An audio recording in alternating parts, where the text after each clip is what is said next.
नमस्कार, heart talk Bharat देख रहे हैं आप। मैं हूं दिवाकर विक्रम सिंह और वो हो गया जिस पर हम और कर्नल वीरेंद्र शाही सर पिछले 5 दिनों से चर्चा कर रहे थे। और आज अर्थात शनिवार और इतवार के दरमियानी रात 2:30 से 5 बजे भारतीय समय अनुसार अमेरिका के B-52 बॉम्बर्स लगभग हजारों किलोमीटर, बताया तो ये जा रहा है कि 3,000 किलोमीटर से अधिक की यात्रा करके ईरान पहुंचे और ईरान के 3 परमाणु ठिकानों इस्फहान पर उन्होंने मुख्य हमला इस्फहान और फोर्दो में किया है। और पूरी तरीके से B-52 विमान से जो बॉम्ब उन्होंने गिराए हैं वो ईरान के परमाणु क्षमता पर एक बहुत बड़ा प्रहार माना जा रहा है। खमेनेई ने इस पर कहा है हम अमेरिका को भी जवाब देंगे। सवाल यह है कि क्या जो ट्रंप हमले के बाद ये कह रहे हैं कि अब शांति का समय आ चुका है, क्या शांति कायम होगी या रिटेलिएशन बहुत बड़ा होगा और मिडिल ईस्ट में युद्ध एक्सपैंड होगा, उसका एक्सटेंशन होगा, क्या कुछ स्थिति होगी? कर्नल वीरेंद्र शाही सर अपनी प्रतिक्रिया से अपनी बात शुरू करें। सर नमस्कार। धन्यवाद दिवाकर जी, फिर आपने मुझे अपने चैनल पर आमंत्रित किया। दिवाकर जी, ये स्थिति मेरे ख्याल जैसा हम इसको भांप रहे थे उसी दिशा में ठीक चल रही है।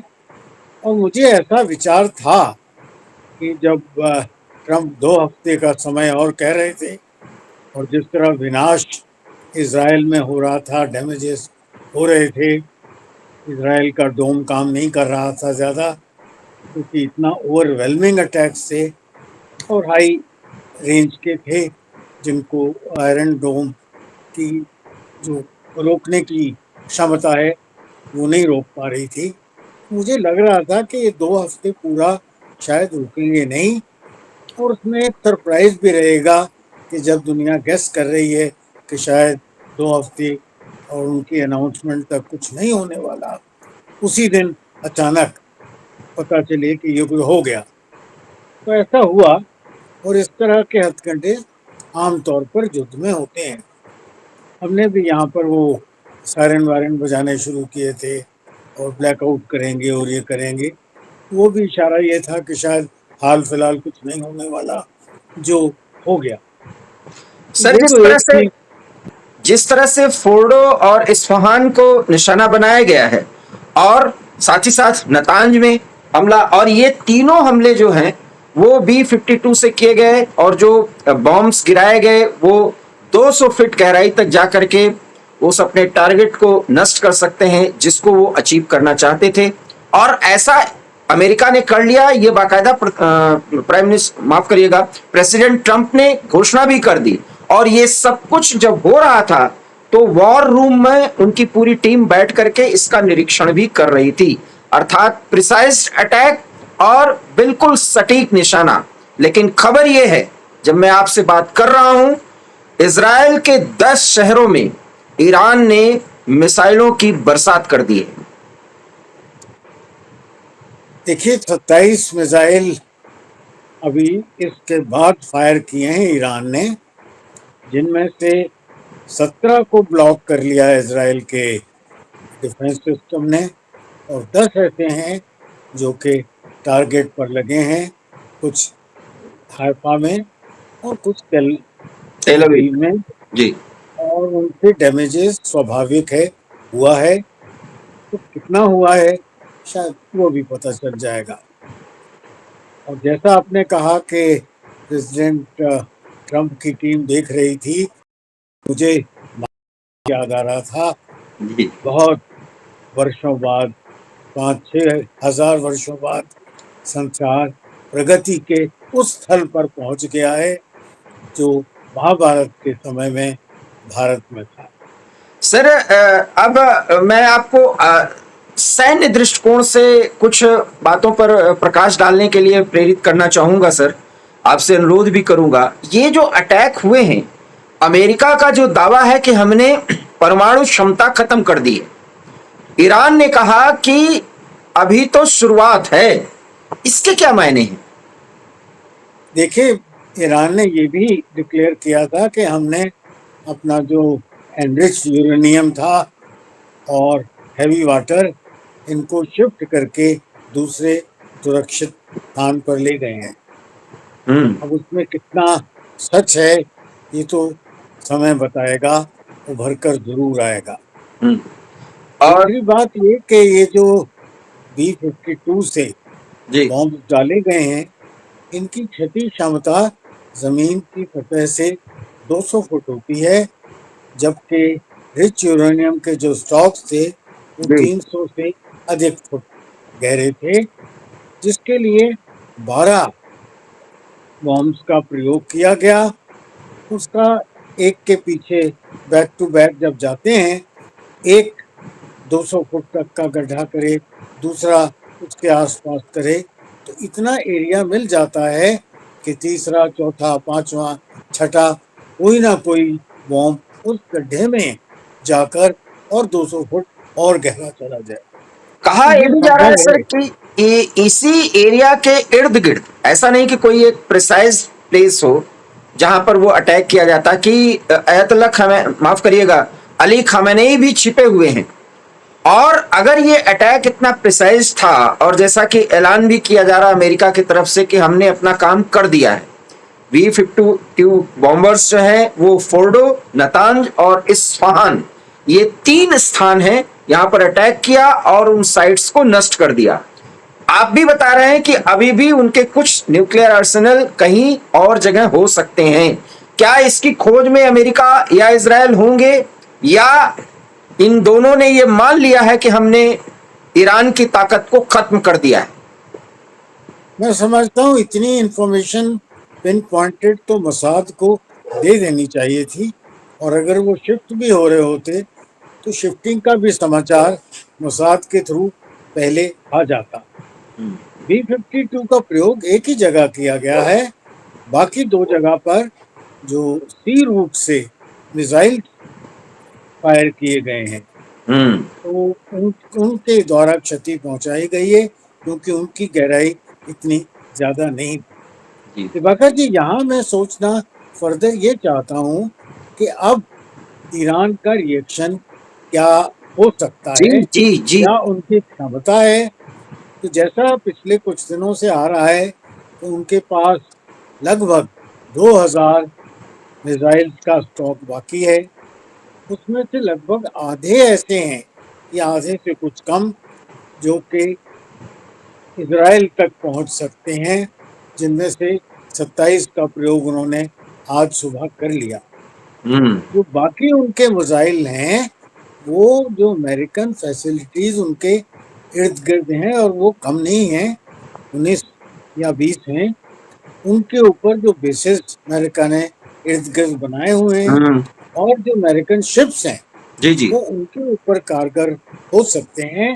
पर उसका मतलब होगा कि ईरान एक बहुत बड़ा युद्ध मोल लेगा।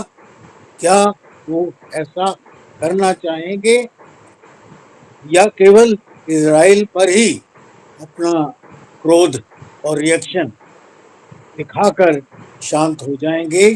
ये बात आने वाले 1-2 दिनों में समय अनुसार बाहर आएगी। कर्नल सर, 2 महत्वपूर्ण बातें हैं। अमेरिका ने अटैक कर दिया है, बात बराबरी पे हो गई। थोड़ा हम विस्तृत अगर बात करें, रूस ने अपने इर्द गिर्द, नाटो ना अपने आप को एक्टिवेट कर पाए, यूरोपीय यूनियन के देश ना एक्टिवेट कर पाए, इसलिए 3 साल से पिटाई कर रहा है, आप देख सकते हैं, यूक्रेन की।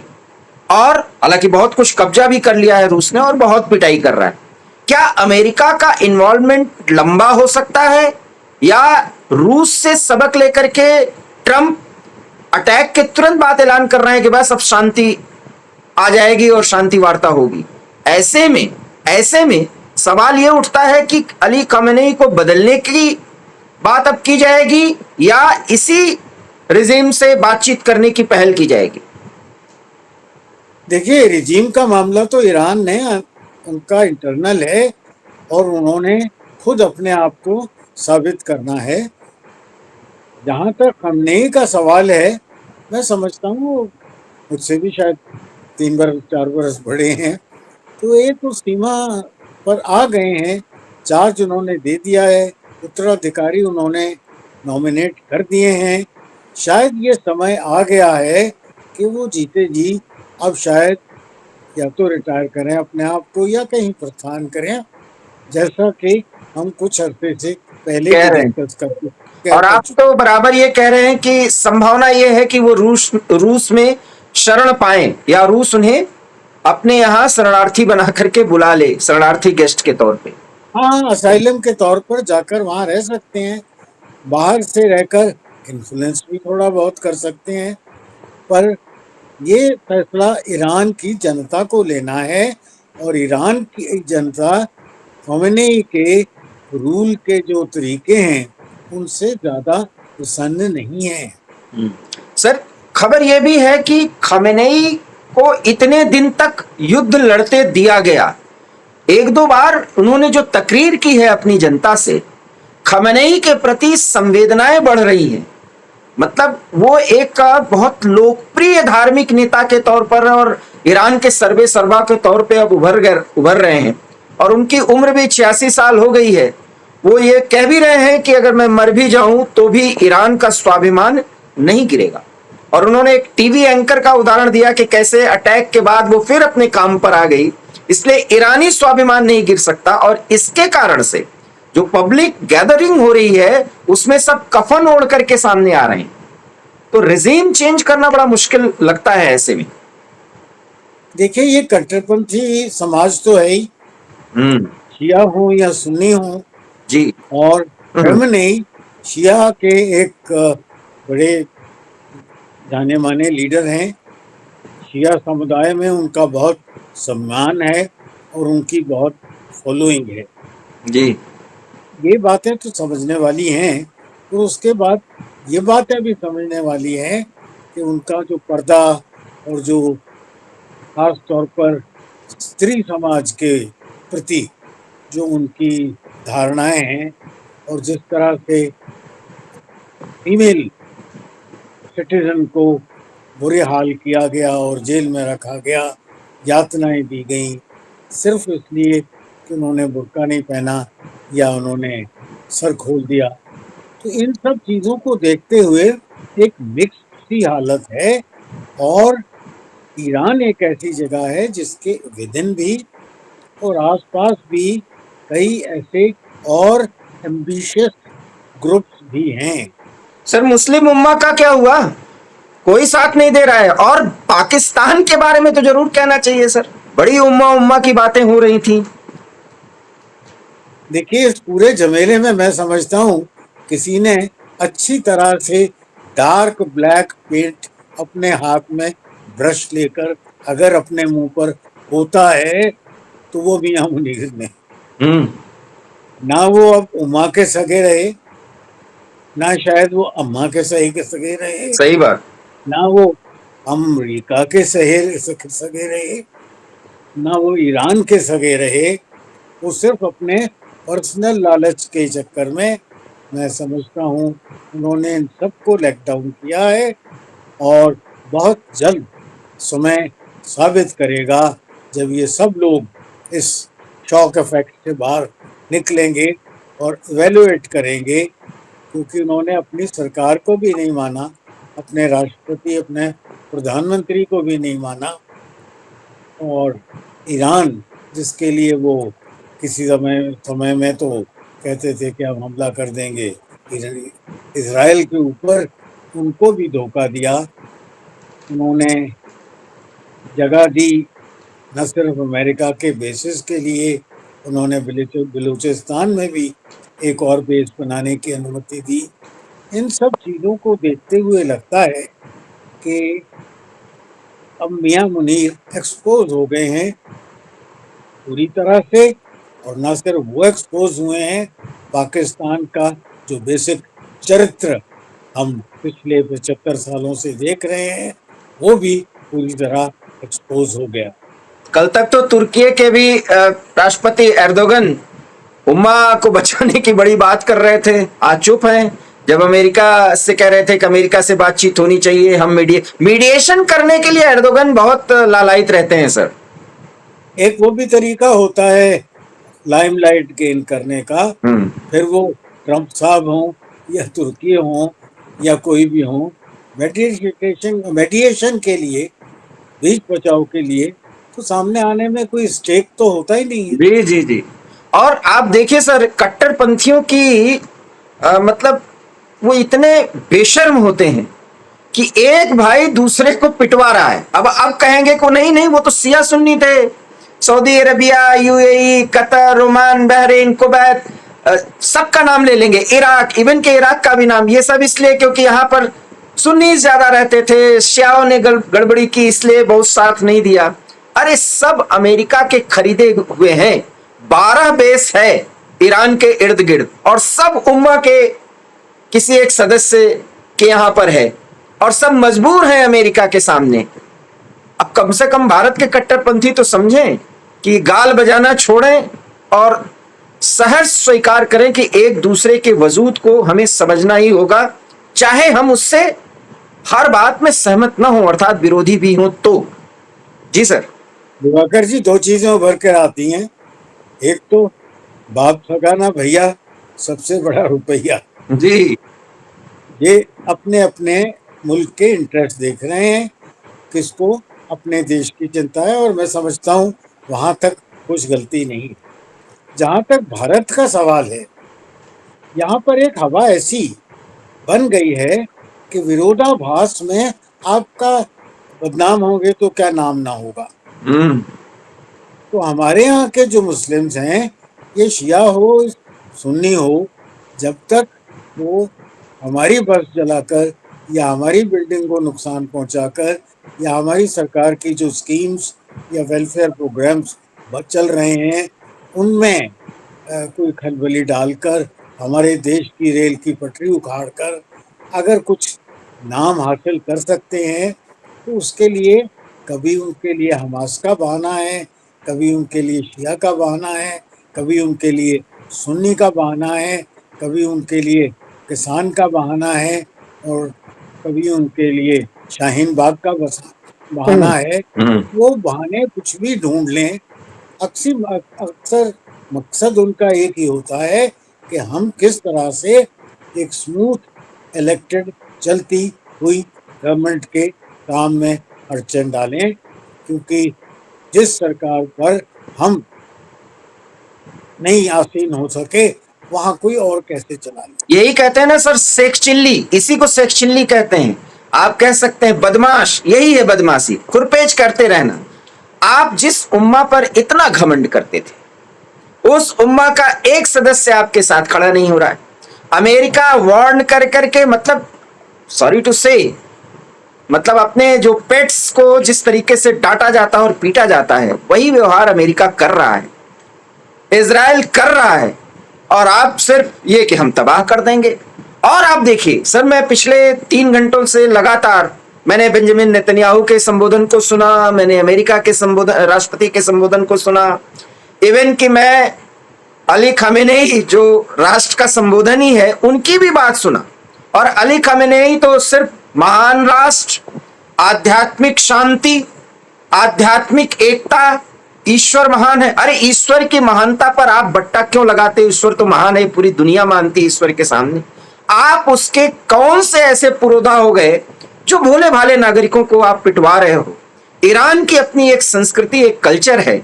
1979 के बाद इस देश में किस तरीके से कठमुल्लापन पनपा है, ये न शिया न सुन्नी, कठमुल्लापन तो दुनिया के किसी भी कोने में उम्मा के नाम पर अगर किया जाए तो हमें सभ्य समाज होने के नाते उसका विरोध करना चाहिए, चाहे वो हमारा मित्र क्यों ना हो। इसलिए मैं ये बात कर रहा हूं क्योंकि ईरान हमारा मित्र देश है।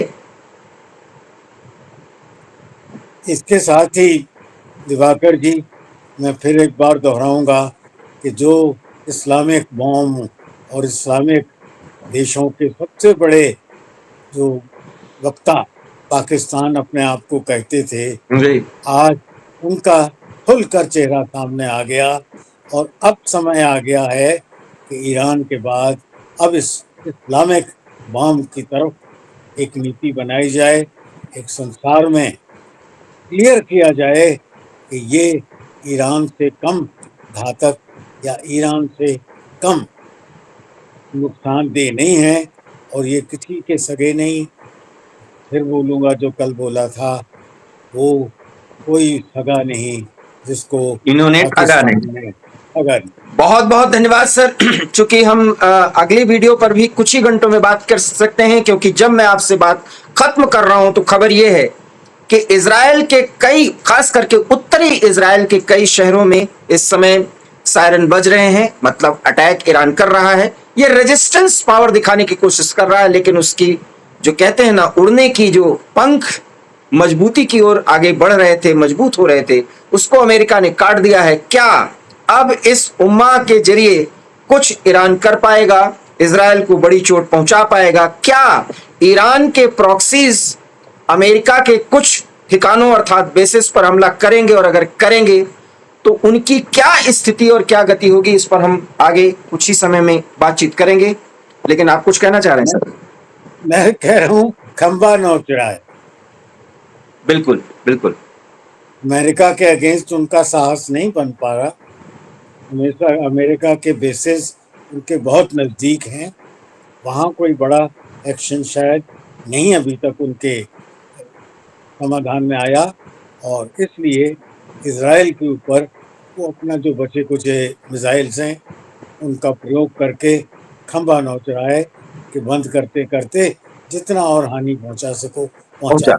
बहुत बहुत धन्यवाद सर। अगर आपको ये वीडियो पसंद आया तो प्लीज इसे लाइक कीजिए, शेयर कीजिए, कमेंट कीजिए और कर्नल सर से सवाल जरूर कीजिए, क्योंकि कुछ ही घंटे बाद हम एक वीडियो फिर बनाएंगे, क्योंकि मिडिल ईस्ट में बहुत ज्यादा टेंशन बढ़ चुका है और कुछ भी हो सकता है। क्या वो होगा, हम अगले वीडियो में जरूर बातचीत करेंगे। बहुत बहुत धन्यवाद सर, नमस्कार।